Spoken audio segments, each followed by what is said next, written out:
El título del mensaje de hoy es ¿En qué se destaca tu vida? El ser humano tiene la posibilidad de elegir entre asumir una conducta constructiva o destructiva. Una persona normal, con pleno ejercicio de sus facultades mentales, puede elegir el rumbo que va a tener su vida. El camino aparentemente fácil que adoptan algunas personas es dar rienda suelta a sus pasiones y a sus bajos deseos. Creen que haciendo lo que se les antoje, haciendo aquellas cosas que quieren cuando quieren, de esa manera son libres. Y están seriamente equivocados. La publicidad masiva en los medios audiovisuales como la televisión han naturalizado la infidelidad, la mentira y otras prácticas que terminan dañando la relación entre las personas. Las conductas mencionadas en la Biblia son identificadas como obras de la carne. Sin embargo, la opción para no dañar nuestras vidas ni la de otros es dar lugar al Espíritu de Dios para que moldee nuestro carácter y nuestra conducta sea sana y sanadora. Una vida que agrada a Dios, en primer lugar, se destaca por vencer los bajos deseos.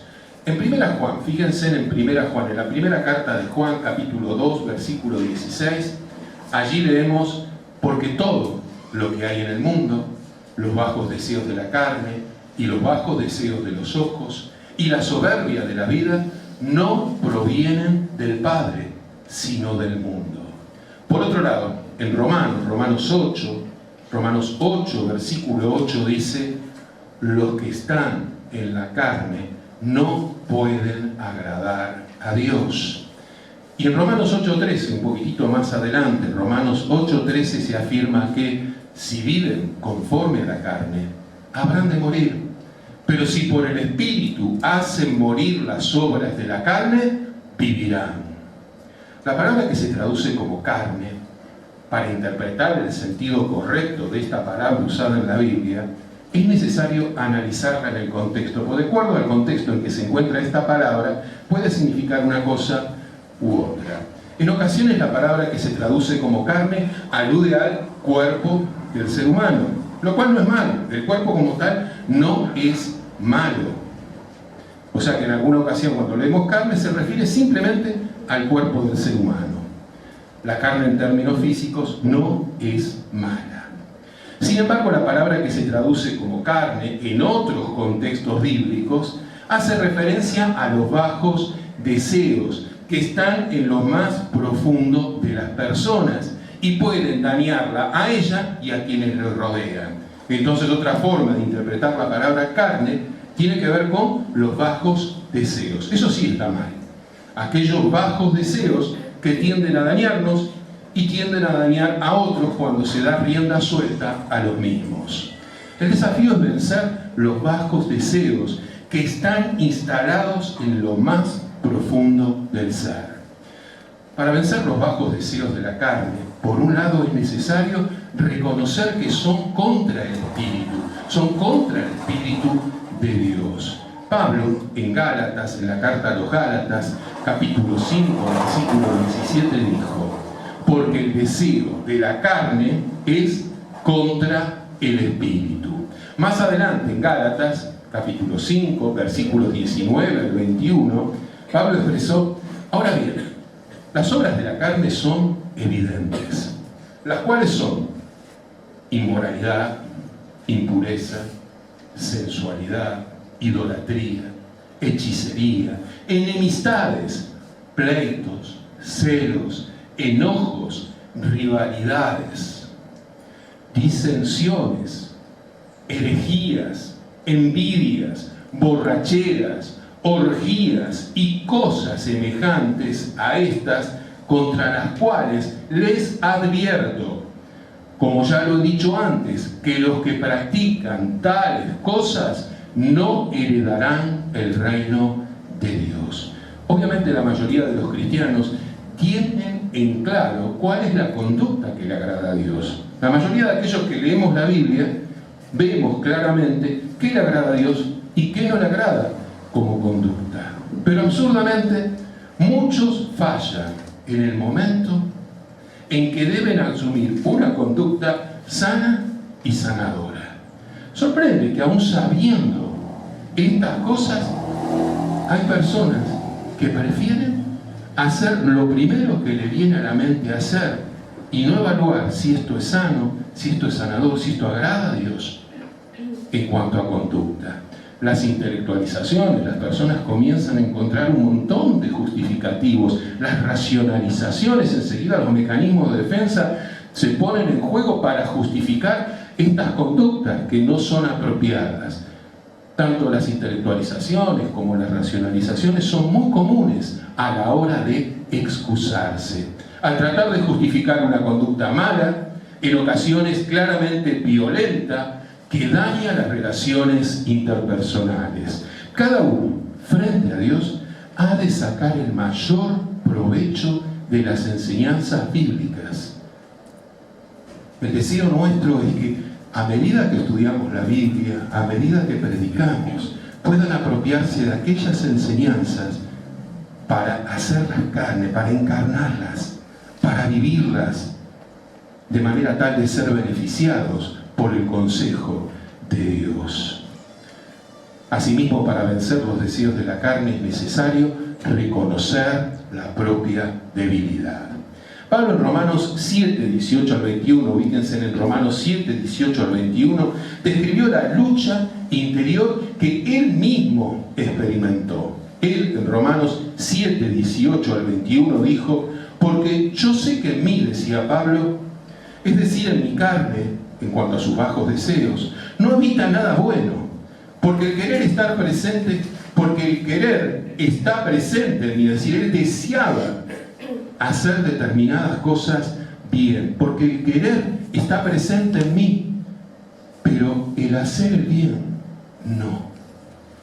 Pues no hago el bien que deseo, sino el mal que no quiero, eso practico.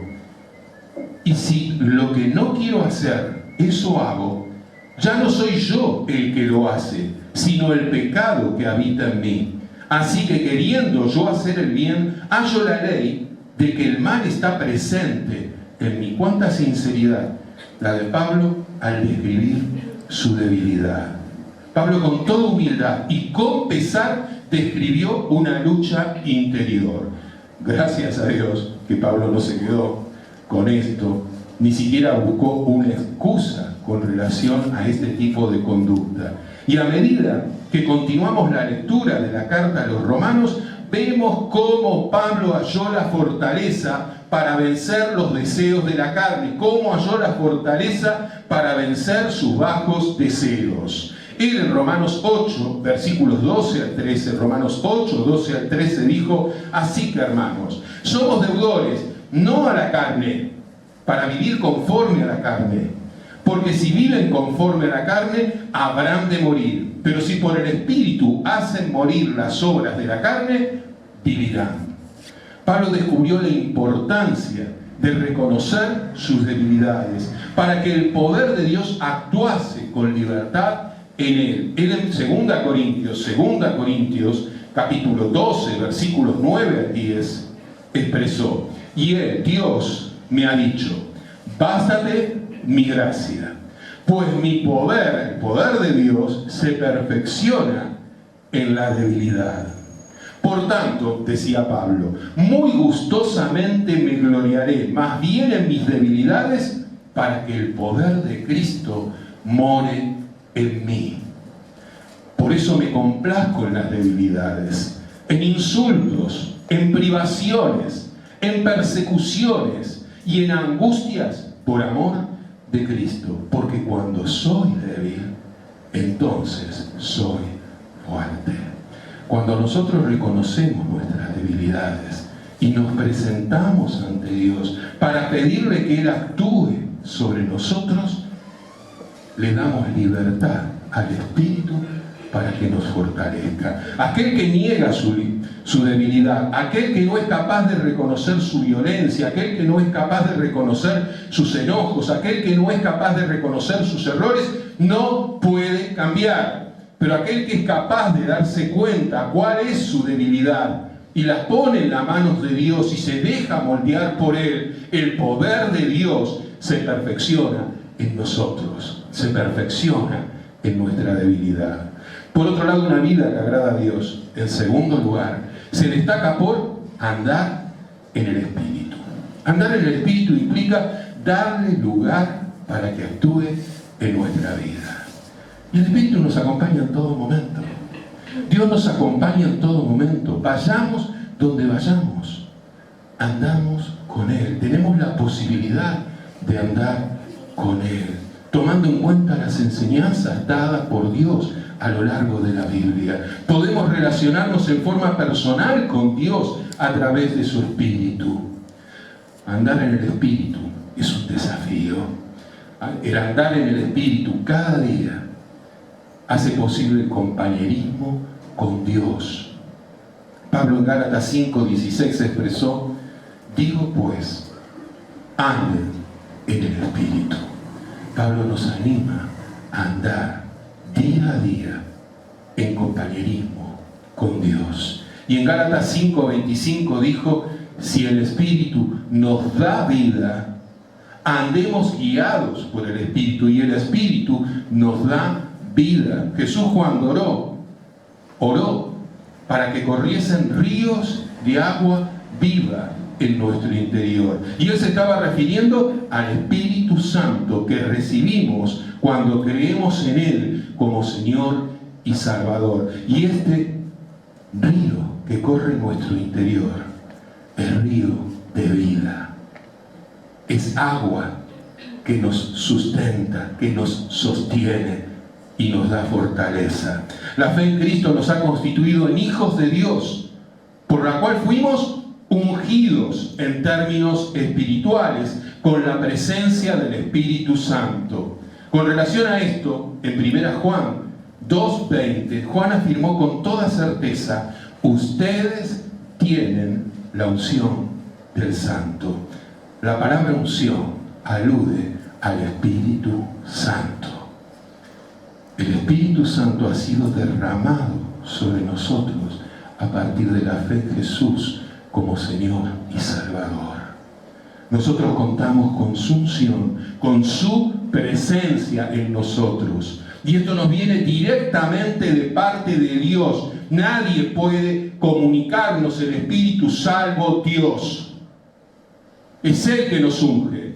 Es Él que derrama su presencia en nosotros a partir de la experiencia de la fe. Quede claro que lo recibimos a partir de la fe en Jesús como Señor y Salvador. Si esta fue una decisión auténtica, genuina, el Espíritu habita en nosotros. En este sentido, en Juan, fíjense en el Evangelio según Juan, capítulo 7, versículos 37 al 39, subrayen este texto, es muy claro. Juan 7, 37 al 39 dice: en el último y gran día de la fiesta, Jesús se puso en pie y alzó la voz, diciendo: si alguien tiene sed, venga a mí. El que cree en mí, dice Jesús, como dice la Escritura, de su interior brotarán ríos de agua viva. Esto dijo del Espíritu que habrían de recibir los que creyesen en Él. Por la fe en Jesucristo como Señor y Salvador, hemos sido sellados con la presencia del Espíritu Santo. El Espíritu Santo es como un sello en nosotros. El sello del Rey no se anula, permanece para siempre y trae la certeza de la salvación a nuestras vidas, de que somos hijos de Dios. Dice en Efesios 1, 13 al 14. Efesios 1, 13 al 14. En Él, en Cristo, también ustedes, habiendo oído la palabra de verdad, el evangelio de su salvación, y habiendo creído en Él, fueron sellados con el Espíritu Santo de la promesa, que es la garantía, las arras de su herencia. La presencia del Espíritu nos garantiza la salvación adquirida. El andar en el Espíritu, por un lado, no nos condena frente a la ley. Pablo en Gálatas 5:18 dijo: pero si son guiados por el Espíritu, no están bajo la ley. La gracia de Dios no nos exime de cumplir con los mandamientos, no exime de tomar en cuenta las normas de vida dadas por Dios, no exime de tomar en cuenta la orientación dada por Él para asumir una conducta sana y sanadora. La ley ritual es la que ya no tiene vigencia. Hoy ya no sacrificamos animales. Esa ley ya no tiene vigencia. La ley ritual que encontramos en el Antiguo Testamento en cuanto a los sacrificios. Ya no son necesarios los sacrificios como ofrendas a Dios. Cristo, de acuerdo a Juan 1:29, se ha constituido en el sacrificio único y suficiente. Él es el Cordero de Dios que quita el pecado del mundo. Jesús en Mateo, capítulo 5, versículos 17 al 19, dijo: no piensen que he venido a anular la ley. No he venido para anularla, sino que he venido para cumplirla.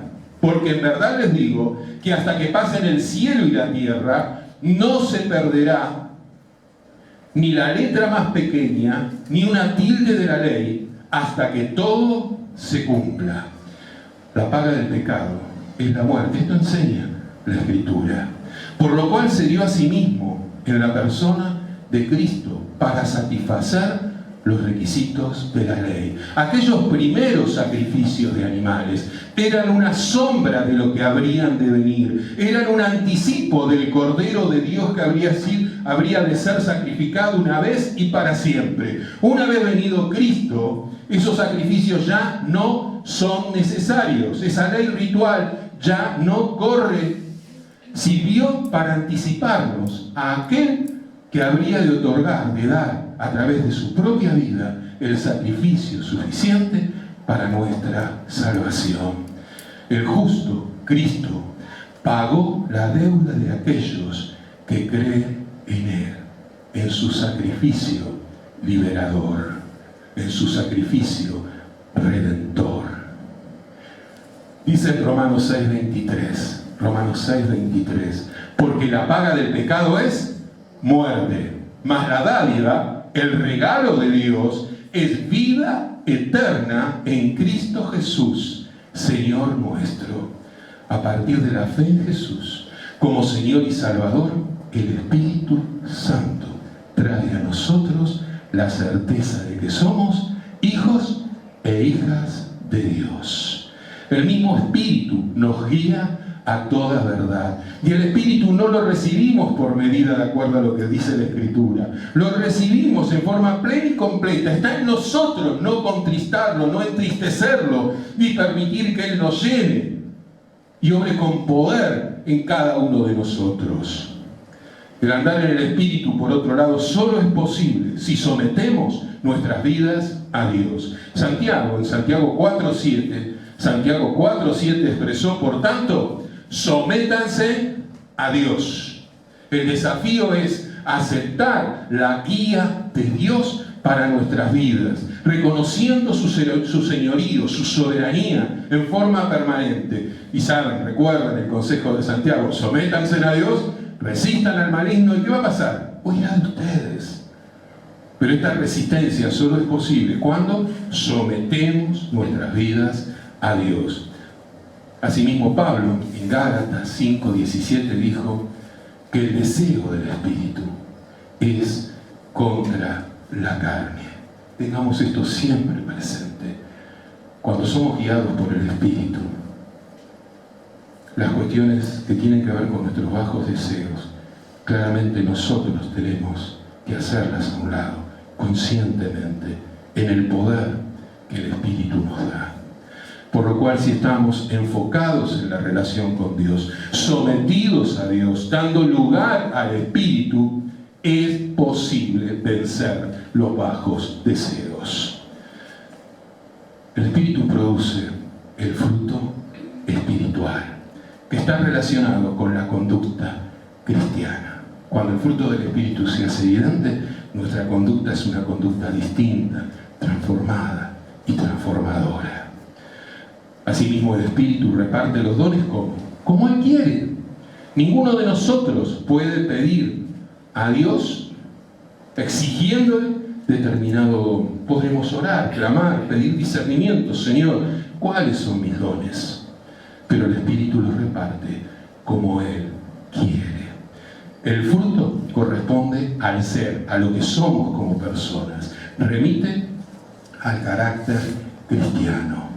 En Gálatas 5, 22 al 23, texto conocido: mas el fruto del Espíritu es amor, gozo, paz, paciencia, benignidad, bondad, fe, mansedumbre y templanza. Contra tales cosas no hay ley. No nos pueden aplicar la ley si andamos en el Espíritu, porque estamos en la conducta correcta, agradable a Dios. La presencia del fruto del Espíritu pone en evidencia el carácter santo de los dones que Dios nos da. Los dones son las funciones dadas por el Espíritu Santo para la edificación del cuerpo de Cristo, para la edificación de la iglesia. El mismo Espíritu que forja el fruto es el que reparte los dones. Y en 1 Corintios 12:11 dice: pero en todo esto es el mismo y único Espíritu el que actúa, distribuyendo sus dones a cada uno en particular como Él quiere. Los dones sin el fruto del Espíritu, ojo con esto, los dones sin el fruto del Espíritu son pura apariencia, no bendicen al cuerpo. Es necesario que las personas que ejercitan los dones estén dando lugar al fruto del Espíritu, que su carácter se caracterice por el amor, por el gozo, por la paz, por la paciencia, por la benignidad, la bondad. La benignidad, la mansedumbre y el dominio propio. En síntesis, ¿en qué se destaca tu vida? Las enseñanzas bíblicas destacan la importancia de vencer los deseos de la carne. Y tenemos el poder para hacerlo en el Espíritu. Para vencer los bajos deseos es necesario comprender que son contra el Espíritu. Y además es sumamente importante reconocer la propia debilidad. Por otro lado, las enseñanzas bíblicas destacan la importancia de andar en el Espíritu, un compañerismo con Dios cada día. El andar en el Espíritu no nos condena frente a la ley. Y es posible solo si sometemos nuestras vidas a Dios, dando el señorío a Cristo. Oramos. Señor, gracias por tu palabra.